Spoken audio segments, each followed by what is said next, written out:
Okay. Question number 10.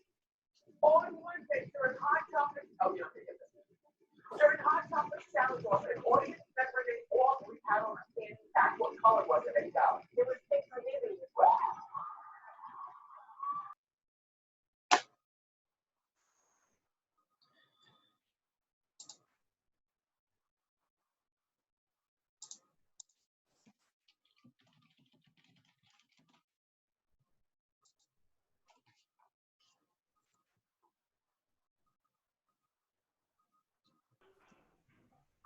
Our captioning is now up, and so we are going to go ahead and get going. Thank you for being patient. Really quick tutorial, in case you don't know, but we're probably all Zoom experts by now, whether you wanted to be or not. Fucking problem where I can't. The mute is going to be found at the bottom or top of your screen, depending on what device you are using, and you can select that or unselect that to mute or unmute yourself. If you'd like to join by video camera, you can do that by selecting the camera, and that will turn your webcam on if you have that ability. If you're on the phone today, we encourage you to join into the conversation, but also to mute yourself when you're not a part of the conversation to help keep the background noise today down. We have a huge group, and I'm so excited to hear what everybody's using and what everybody's doing. So you can do that by phone. If you do *6, that lets you unmute yourself, and press *6 again, and that lets you mute yourself again. So that is the quick and dirty of Zoom.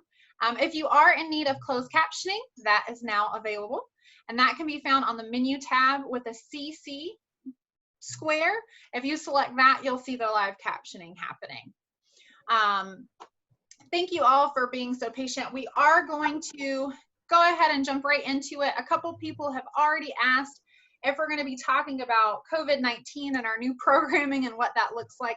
I do want to spend a little time on that today, a little time less than what I had planned, but if everybody wants to hang out a little bit longer, that is fine.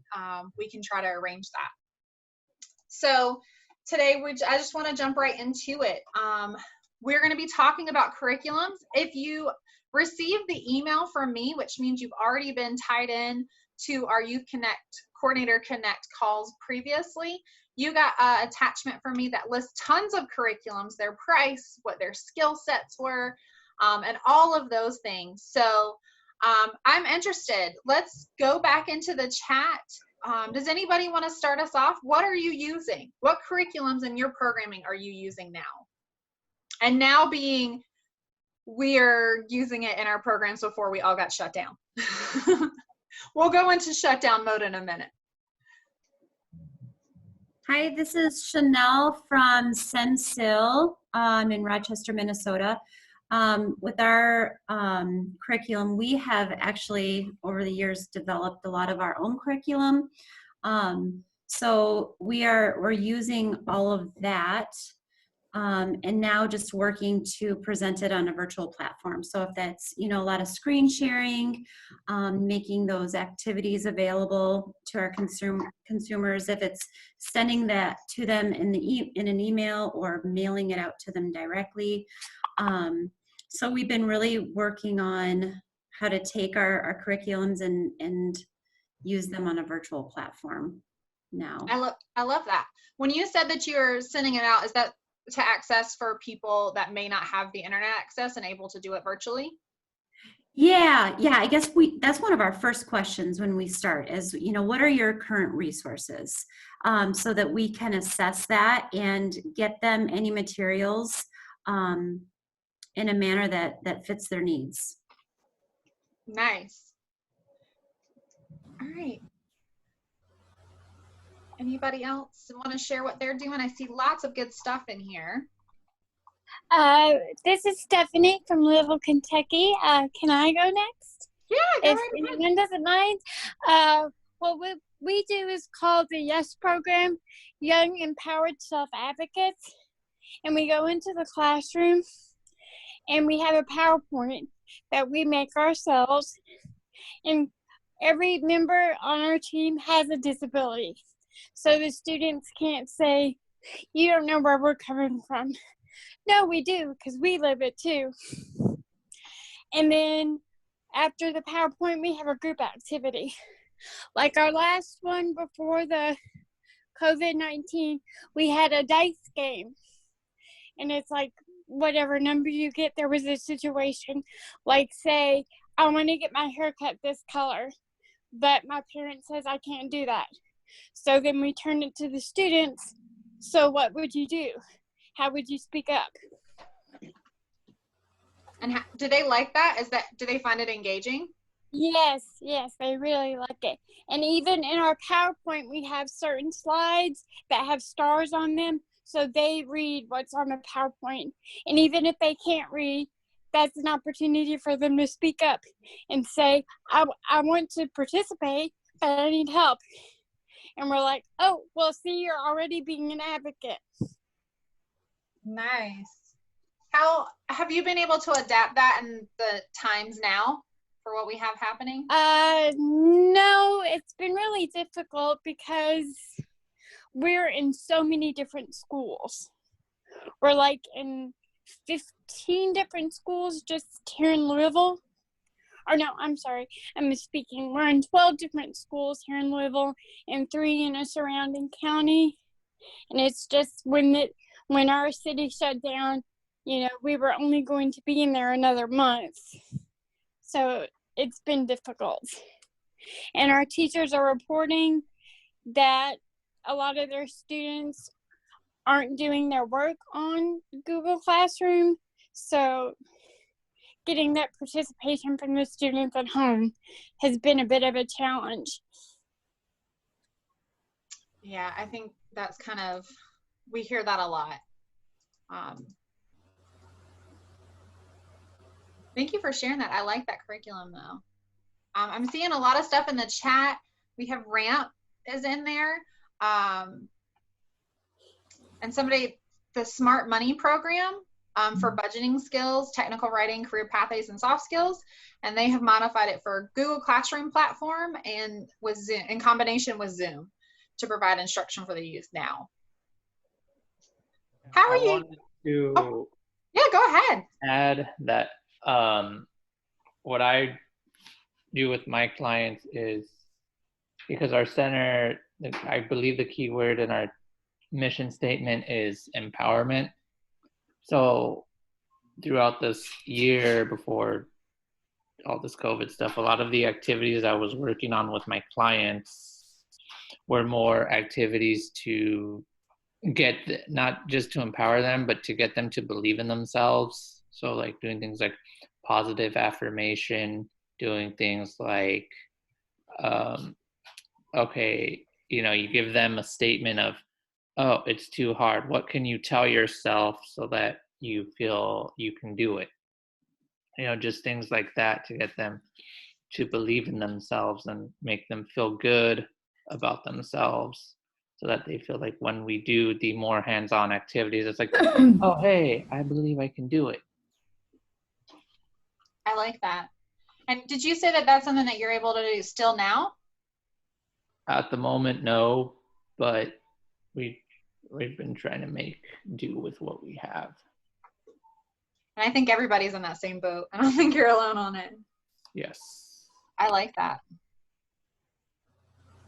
Thank you. I see some other ones coming in on the chat. Skills to pay the bills. We've heard a lot about that on these calls before. Somebody that uses that, maybe Angie or somebody else, can you share a little bit about what that looks like?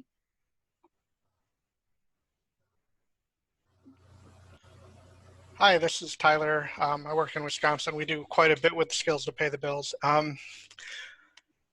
And Angie, I'm sorry if I'm jumping in ahead of you. I just didn't hear anyone talking. So it's kind of a soft skills curriculum. It helps kids kind of learn what they need to do in order to get a job and to keep a job. The title of the job is a little misleading because a lot of kids think it's, you know, budgeting and that kind of thing, and it really isn't. It's all about, you know, how do you deal with coworkers? How do you manage going to a job interview? How do you make yourself a, you know, a valuable employee, and how do you deal with things that come up at work? How do you problem solve those kinds of things? So it's kind of a springboard into employment for a lot of the participants, a lot of the consumers that we work with. Did I miss anything, Angie? No, I think you explained it very well. I will note that I've done it a little bit one-on-one or very small groups, and it definitely is a course that is made for bigger groups.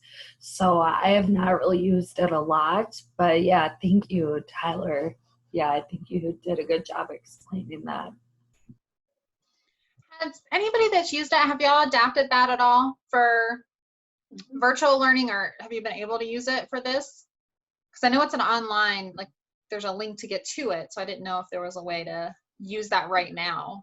We're kind of trying to figure that out. So we're doing a couple of our other curricula online, and we've had success adapting those. We haven't really done skills yet. One of the components is teamwork, and we're kind of trying to figure out how to do that. A lot of it's really hands-on activities, and it's activity-based.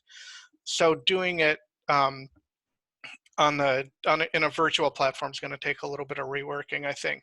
I think we can figure it out. We just haven't, struck out to do that yet. I don't know if anyone else has. Yeah, I know we have not done it virtual. This is Stevie. I agree as well. A lot of the activities are meant to the students to interact and everything, and that would be kind of difficult to do on a virtual platform at this point. Okay. Well, thank y'all. Anybody else? What else are you all using out there? I like those lists so far.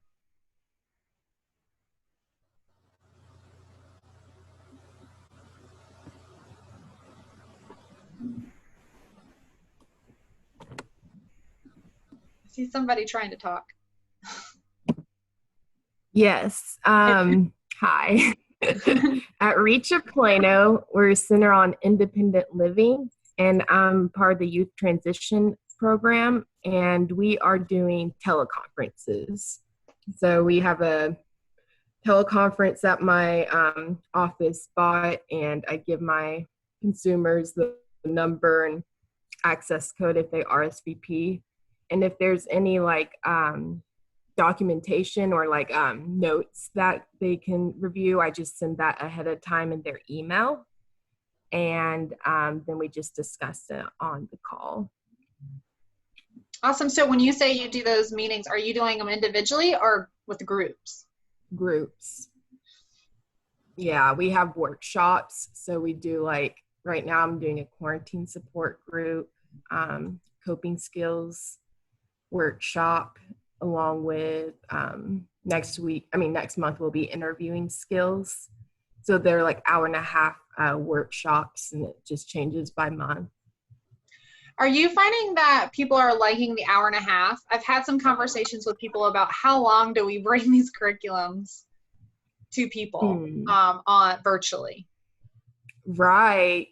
I always try to do an hour and a half just in case there's a lot of discussion, which there usually isn't, since my students can be shy and such, and it's a lot of education I provide them. I feel like after an hour, that's when everybody kind of loses focus, at least for my students that I work with.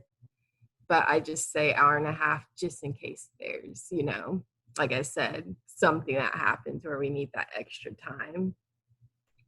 Awesome. And buffers never hurt. Just as an example today, buffers never hurt. Exactly. And really, I've seen other transition specialists actually put a break in between the hour and a half. So that probably would be effective too. I always forget, but yeah. Oh, that's a good idea.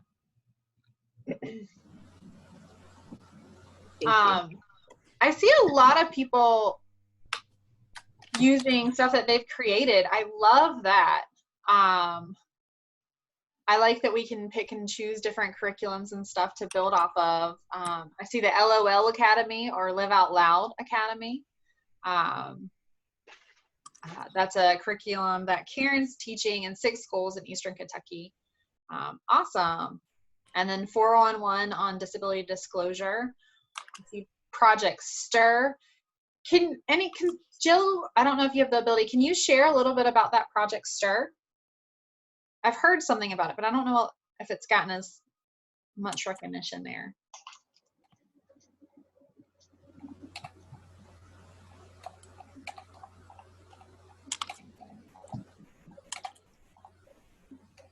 And I do see lots of people adding right now that they would like that list. Don't worry, it is on our website, so I can drop that in as well. If you go to our website, it's on the youth part of our website, but then it's resources and materials, and you'll see it listed there. It's a project that was created from these calls, actually. When people dropped in information about their curriculums that they've used, we've kind of collected that last year, and we made it into a list for you to use and reference. So I will send that out as well, and then that's on our website too. Hi, this is Audrey. Can anybody hear me? Yeah. Okay, great. I'm the program manager of youth transition and independent living at Accessible Resources for Independence. We're the SIL for 2 counties in Maryland. And we have been having some trouble figuring out how to roll out our self-advocacy training for our youth through the Doors Pre-Employment Transition Services. And we finally got a bunch of people to sign up. We got like 17 like one-on-ones to sign up, which is super, super exciting. And we were planning on starting it, at least the first session as like just a Google Hangouts call, or ideally a Zoom call, because then we can share the screen easier. But we're trying to start them and schedule them as the 2 hours. So we have 4 sessions, each one is 2 hours long.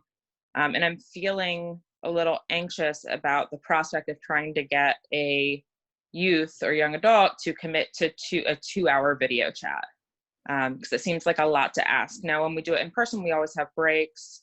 We have a lot of breaks so that people can like maintain their interest and their energy and all of that kind of stuff. So I guess I have a couple of questions.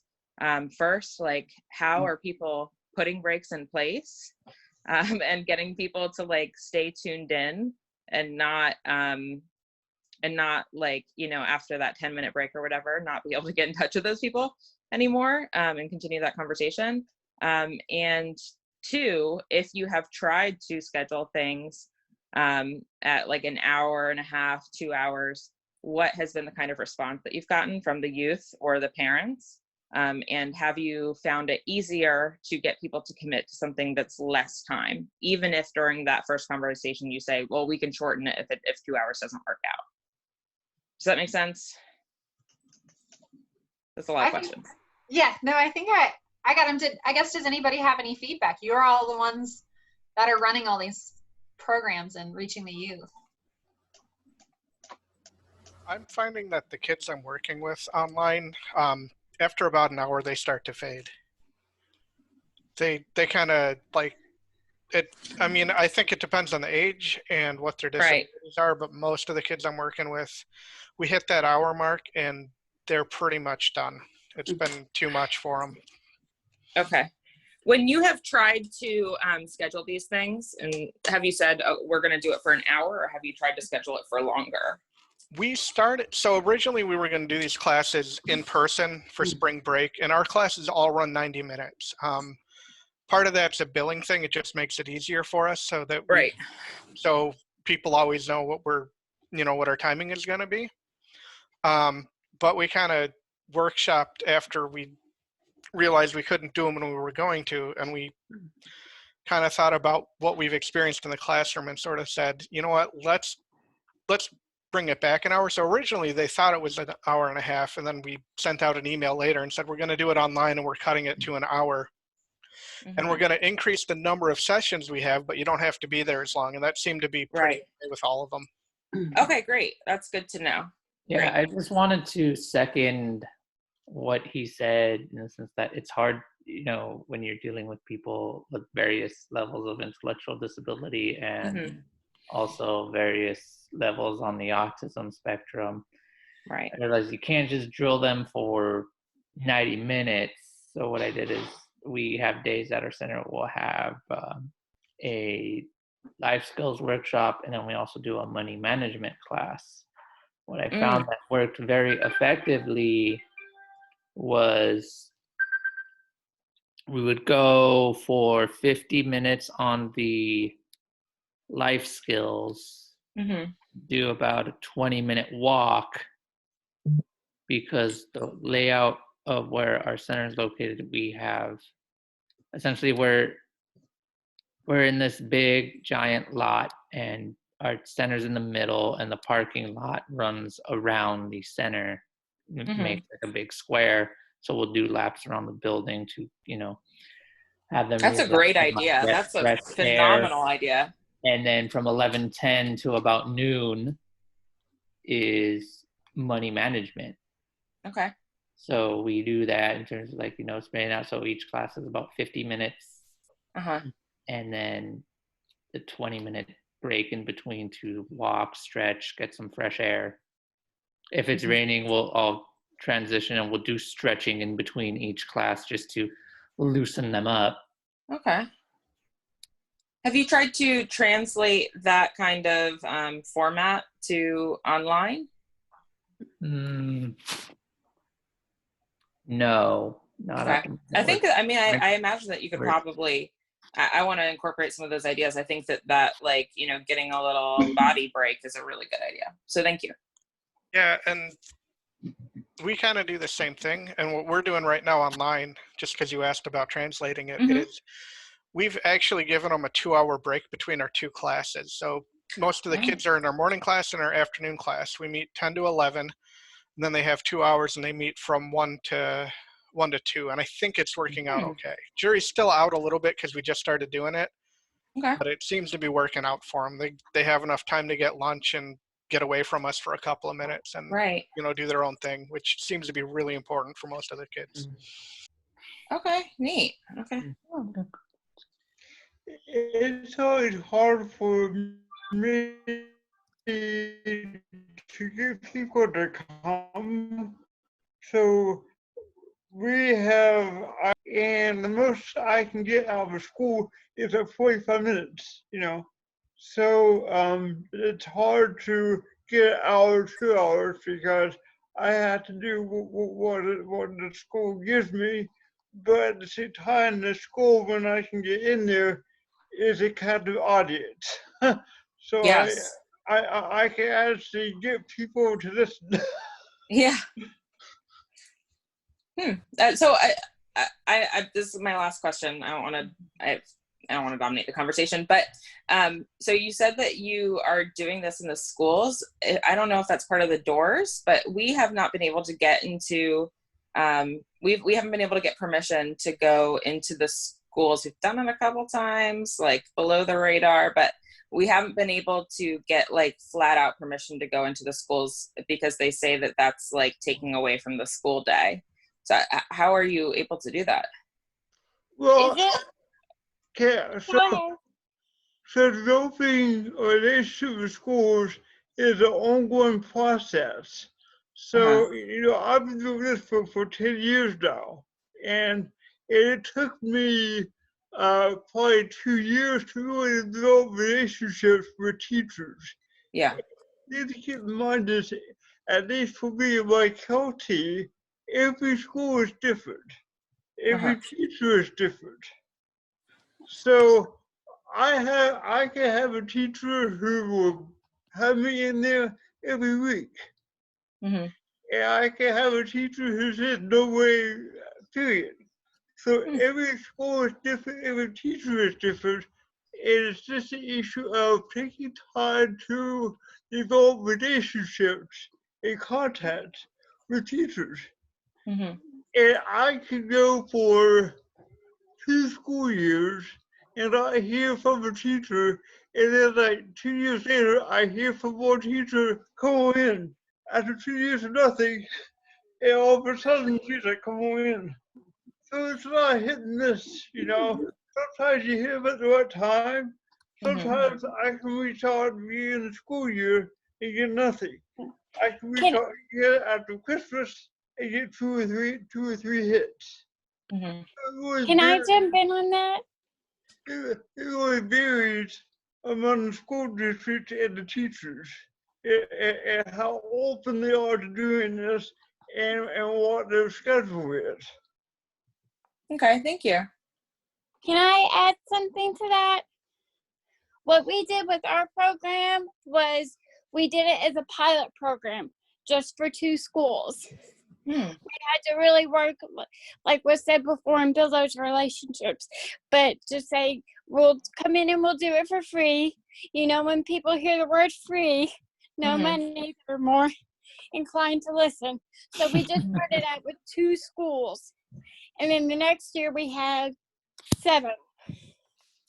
And then the year after that, we had 13. So just get a really solid foundation with 1 or 2 schools and let the teachers spread that word of mouth. Yeah. Yep. Okay, thank you. Definitely. That's a good conversation there. I want to catch up on, you guys are rocking this chat right here. So much information's being dropped in. First, I saw, Jill, I was hoping you could give me some clarification on the getting to know yourself to self-determination. I saw that dropped in. I'm curious to know a little bit more about that. And then, oh, where's the other one? Oh, Kendra, I think it's Kendra. You said, I know where I'm going, but will my cash keep up? Is that a curriculum that you use or that you created? Or did I just read it wrong? Hi. So yes, Kendra. Hi, everyone. So I found this curriculum, I think last year. And so right now I just started using it because, you know, Skills to Pay the Bills, as I believe Angie and Tyler were talking about, it is really hard to adapt that to virtually because it is a lot of hands-on information and practice. So I decided not to do that. And then also the teacher was kind of asking to go more over money management, especially during this time. And I think they're also, kind of going over that a little bit more, like savings and stuff. So I found this book and I went back to look at it, and it kind of just talks about like the value of money and choosing wisely and just basic skills. So far, it was pretty good last week. That was the first time I used it. I mean, there's a few things to kind of think about when doing it online, as well as the particular disabilities. A lot of them are cognitive delays. So I think they seem to enjoy it. But, I think we went for about an hour, give or take. Usually we're scheduled for at least an hour, but sometimes we go over into an hour and a half, depending on the topic. Awesome. I like that you're able to adapt what you're using and be like, this doesn't work, we got to find something similar. That's awesome. Yes. And I saw that Jill commented on the 2 topics that I mentioned, getting to know yourself to self-determination, are from the Project STIR, along with communication and self-advocacy. So thank you, Jill. That's great information. So those are some skills that are covered in there. And that, I'm guessing everybody's asking about the book that Kendra, you were using, and hopefully I got it right. I know where I'm going, but will my cash keep up? Is that right? Okay, perfect. And then I saw that Karen had mentioned in here about you've started including emergency prep into some of the curriculum you're doing now. Can you tell us a little bit about how you're doing that? I think it's perfect timing to get that included.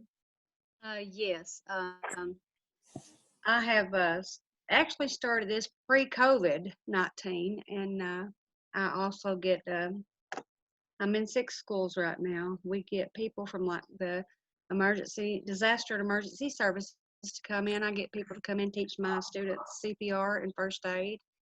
We also do like tornado prep. We also do, like, if your home catches on fire, what to do. We do everything. I mean, just about any emergency situation that you can come in contact with. We let our students know what they need to do in this type of emergency, or who they need to call or contact. So we think it's very important to teach your students what to do in any emergency situation. So I had also worked with hand washing techniques a lot right before the COVID started. And so this has helped our students a lot. And I'm also keeping up with students through my teachers, through their actual teachers in school, because they're with them on Zoom classes every week. So it all works out really good. You are ahead of the, I mean, not many people can say that. You were ahead of the game. And thank you. We have our LOL curriculum. It is awesome. I actually put some things in chat about that. The director for our SEAL out of Knoxville, Tennessee, Catherine Moore, she developed this curriculum, and it is really awesome. So we have gotten 6 schools, and we're very rural. I have a lot of driving to do to reach the schools, but it is well worth it to see the students. Karen, have y'all had any luck taking that virtual or by phone, or how are you adapting, or are you able to with what you have? As of right now, we're just like everyone else. We're not able, because we are so, very rural. It takes me probably 2.5 hours to reach some of my schools from my SEAL. But I am keeping up with their teachers, and when they do Zoom, I give them information, and they can give back to the students that way also. Oh, that's a good idea. So if any of you are working with teachers, that's great. Send them some information to maybe pass out to the students. I don't remember if it was the last Coordinators Connect or any of the other millions of calls that I've been on about COVID, but they were also talking about being able to be a part of the Google Classroom. And I think somebody else had mentioned that here, where you can actually set up a class. I know some schools have like their electives that the students can choose from on Google Classroom, and maybe that could even be considered one of those as options. I will check into that, yes. That's something that we've been doing at, sorry, this is Michael, he, him, his pronouns, from Abel, South Carolina. That's something that we've been doing with our pre-ETS curriculum. So all of our like work readiness, self-advocacy, financial literacy curriculums, we've been converting them to Google Classrooms, and then letting our teachers sign their classes up for those. And that's where we've had a lot of success with the schools, as well as those resource classrooms where they're trying to meet all those pre-ETS requirements. We've also done a few other things, like we've set up peer support, like virtual meetings that are focused on providing like topics, or focused on topics that are relevant right now. So we talk about things like, how do you advocate at the doctor if you need to go to the doctor, or self-management when you're at home, things like that. And then we also are working on some yoga and mindfulness, so some healthy habits. And we've had a lot of youth interested in that as well. Yeah, actually our center, we do a Friday morning yoga class, and it started off slow, but that's really taken off now. I mean, it's probably our second, it's definitely within our top 3 most popular classes.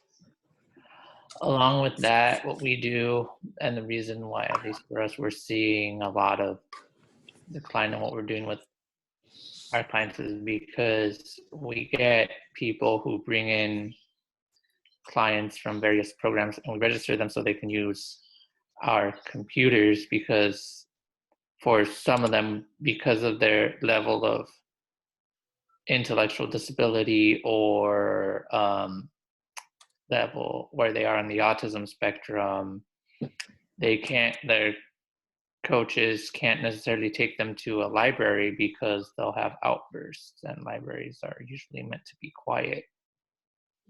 So we just kind of give the coaches the space to work with their client. I mean, we still have classes, but all the time that we don't, we usually have them in the room working on things, or coaches help them with a resume or help them with job searching or looking up volunteer opportunities, things like that.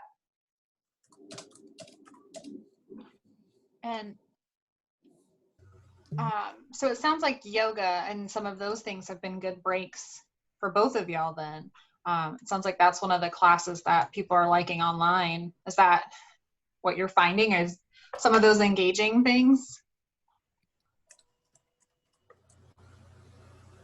Yes. The last call, and if you weren't on that, I can send that out to you too. Just make sure your email is dropped in the chat and I can capture that. And preferably with your name so I know where it's going. And if you have a phone number, because sometimes they bounce back, that way I can at least find you. But last call, Summit from Montana was on here, and they've been doing, I mean, just out of the box thinking for classes. They've been doing a yoga class, an adapted yoga class. They've been doing a wrestling group virtually. They've done some other stuff. So there was a lot of tips on how to was somebody on here that heard that or is a part of that? Okay, well, that's just another thing. If you got that tip, Mike Beers was on here last time and he wrote up a whole bunch of tips for everybody in the Youth Coordinators Connect. So I can pass that along as well, because that was just super helpful just to hear that. Some people have been messaging me. So I want to share one curriculum really quick.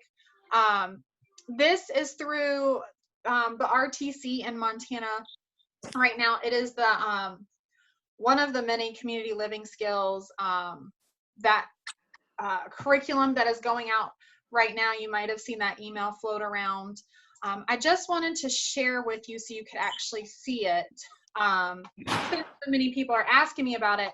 So their curriculum is all online, and basically you pick how you want to do it. This is you can do the facilitators. There's a facilitator guide, and there's step-by-step. So I don't see a lot with self-care sometimes, so maybe I'll show you that piece. So if you see, like, there's a little video that kind of gives you like a trailer of what the topic is about, and then facilitating self-care, and then it gives you different things you can cover, listening to your body, physical activity, food choices, all of those types of things are in there. And what it does is it actually gives you like questions to ask, the worksheets, all of those sorts of things as well. And then since everything's made to be virtual, but you can print everything off. The PowerPoints can be printed off and can be mailed. You can use this in a group. There's so much information here. I also like the disability identity piece when we start talking. Yeah, I actually did the facilitator training over the last few days, and it's a lot of good information. So I'm looking to adapt that into what I do with my clients. Awesome. Yeah, no, so right now I want to mention that to you, because if you have that curriculum list that I sent out, it's traditionally, I think it's $500 for a year license. With the COVID-19, they know that things are having to kind of switch virtual and we need some resources for that. They're giving free licensure away for a year until May 1st. So I won't meet with any of you before May 1st. So I'm like, if you want this, do it now. So I'm gonna send that out with some information as well, so you can get signed up for that. Yeah, I will say I was in the trial period for that program, and I did it with a few consumers, and they really, really liked it. It's a really very thought out program, very interactive and engaging. A lot of positive feedback in that. Good. And I bring this to you because it's not just for youth. Of course, we're looking for curriculums right now and stuff that we can use, but it's something that can be used for anybody in your center. So I know a lot of centers are strapped with budgets and things like that, and now everybody's working remotely. And so this is just a good option that can be used for multiple programs in your center, not just youth. So I know a lot of people are asking about it, and there's two different ones. So there's a community living skills, and there's living well in the community. So you can kind of see which one works best for you. And I'm going to drop that in too. I have a question. If we're just on the phone, because the Zoom has maxed out over 100, is there a way that we can get you our information better, or will it just go to everybody who signed up? Oh, you can email me if that would be helpful. It's April, APRIL dash Sierra, SIERRA at att.net, NET. But yeah, so that might be the best way. And you can also, my information's on our website as well if you go to the Youth Coordinator Connect. Okay, page, perfect. In case you didn't catch all of the email address. Thank you. Yeah, and I'm actually, so since this was such a busy call, we've had a ton of people going, hey, I can't get in. So that's awesome. I'm so happy that, you know, this was such a relevant call and we can do more of them. I'm going to post the recording on the website so that everybody can access it again. And so you'll be able to see some of that as well. And you can kind of review some of that again. As we move forward, are there anything else that anybody would like to share? I wanted to just give you a couple updates, but I want to make sure everybody gets a chance if they had questions or anything.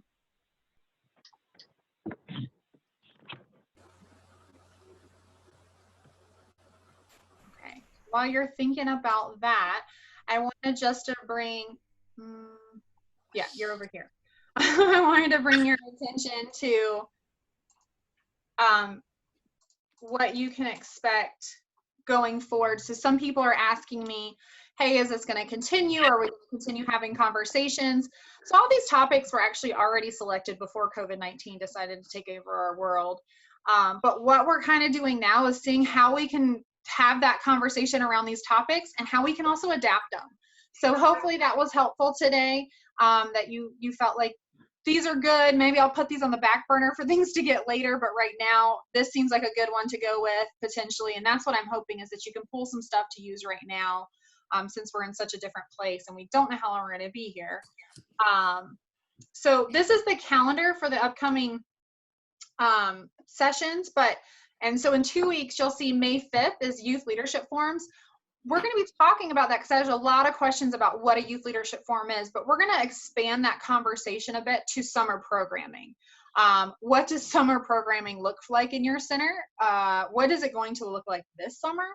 I know that the associations of youth leadership forums have been having tons of discussions on what that looks over the summer. I know the North Carolina Youth Leadership Forum is not happening at NC State anymore, which was their plan. So I know there's lots of things up in the air, and you've got to be able to plan and make sure you notify everybody that's going to be a part of your program. But I know that there's a lot of you awesome souls out there doing tons of youth stuff during the summer, running different camps and programs and workshops during the day, typically. And I want to have a conversation about how we can adapt that. What does that look like now? I think IL is outfitted for how do you adapt something. We do it all day for people with disabilities. Now we just have to do it for people in different settings. So I think we are perfect group to kind of go, here's how you do this. And let's show the rest of the world that we can make things inclusive, no matter if it's for disability or physical access. So we are going to have that conversation. If you would like to have more of these conversations, maybe in the middle of May, if we still find ourselves in this place, we can do that as well. We're kind of working on how to pull some of those conversations together. I would like to say, no, we're not going to be here in a month. We're totally going to be on the way out of this, but we never know. So we'll keep that open too. And if you're like, hey, I have a lot of questions, could we drop, can we have some more of that conversation? Just let me know that as well. And there are a couple of things to put on your calendar. Life has not ended. So like I said, summer programs and COVID-19 is going to be something we're talking about. We are still doing peer mentoring. So if you don't know what that is where a youth staff or a youth transition coordinator, whatever the title may be at a center, will come out and work with your center on goals. So typically it has been physically they relocate themselves to your center and you guys work on some goals. Right now, if there's some goals that you want some help with, or maybe it's developing a curriculum while while you're at home, maybe this is the perfect time on doing that, or adapting the curriculum for your area and you need some guidance with that. That would be perfect time to use a Zoom platform to work with a mentor, and they can help you walk through those goals. So I encourage you, if you're interested in that, to please give me a call or email me, either way, because we do have some slots open for that. We do have 2 youth talks coming. We still have our advocacy committee that is meeting the 3rd Wednesday of each month. So I encourage you to jump on that in May, which is the next one. If any of you are going to be involved with Agribility, which is farmers with disabilities or people that are interested in agriculture that have disabilities, youth included into that. They have moved their training workshop to November 31st, so just mark your calendar for that. They're going to have a first-time youth conference, so if you have some young people or 4-H members or FFA members in your area or in the schools you're working with, that might be a great place. And then if you're interested in working with our national conference that we plan every year, we have a group of young people that are putting a youth conference together like we have on the Friday before April's main conference. So lots of things going on. I mean, if you feel like not listening to so much COVID-19 information and maybe more like there's a future information, this might be some options for you. Again, we always encourage you to just, if you could give us some evaluation to let us know how we're doing, that always helps us to continuously get better. I'm going to actually drop that into the chat so you can just follow it straight from there. And then I guess, so the only other question I have is what else, what else can we do for you? Is there anybody else that we didn't get a chance to ask a question or that I might have missed in the chat? Just let me know that. And then I'm just dropping the evaluation in there now so you can check that out. And I think if you stay on another minute or two, I'm also going to drop in the curriculum I referenced, or the tip sheet of making an engaging session that Mike Beers left us the other day. That way, in case you went on that, you can go ahead and get that and check that out as well, if I can find it. But thank you all for being so patient too. I know the cart was running a little behind. Oh, and somebody asked, am I going to update the list? So yes, that's why we keep having these calls. We have a list and it's good for about a year, and then people come up with great new curriculums and then you go, hey, we're using this. So I do want to capture all those curriculums, throw them into a new list and add on to that. So that way you all can keep using your options and seeing what works for your program. So if that's something that you're still interested in, just let me know. And I'll make sure that you continuously see that. All right. I just wanted to add that you mentioned the conference was November 31st, but I believe November does not have 31 days. I know it ends on the 3rd, so it's 3 days. I might have missed, let's see. I put it in my calendar at least. It's the 30th through the 3rd. Thanks. Oh, okay. Can you send out those activities that you guys are doing? That was on the second to last slide again. Say it again, I'm sorry. The second to last slide, there was like activities April is doing coming up. Yeah. Are you able to email that to us? Yeah, definitely. I'll send all that out. And you'll also see, I'll drop in the cart in the chat so we can all keep up with as well. So there's just so many great gold mines in that chat. I wanted to keep that going as well. Sierra, this is Stevie. What time is the advocacy calls on the 3rd Wednesday? And I'm not sure if I'm getting emails for those or not. If you would like to get emails for those, you're more than welcome to email me and say, hey, these are all the things that I would love to do. Okay. I'm dropping that in there in case you don't have my. That'd be great. Yeah. Yeah, I don't know if I'm sure I'm missing something, but I can't find any of the files in the chat on when I have it on my phone. And I have the Zoom app. If anybody knows how to find the files, if you're on your phone, let me know.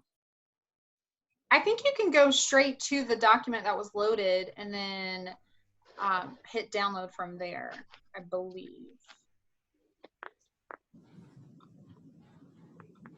That's what I was able to do the other day. Let me know if that works, but if not, I have it saved and that will go out as well. So just make sure your email's dropped in there as well. And I can send it to you. You can get it 2 different ways. Okay, thank you. Yeah. All right, well, everybody stay safe. I'm gonna send some of those things out. I'll end up sending Mike Beers's tips out to you because it was in a written up document. So it's a little harder to drop in. It was a written up email, excuse me. So I will be sending that out as well. But thank you all for joining us. Stay safe, and we'll talk on May 5th, the next Youth Coordinators Connect call.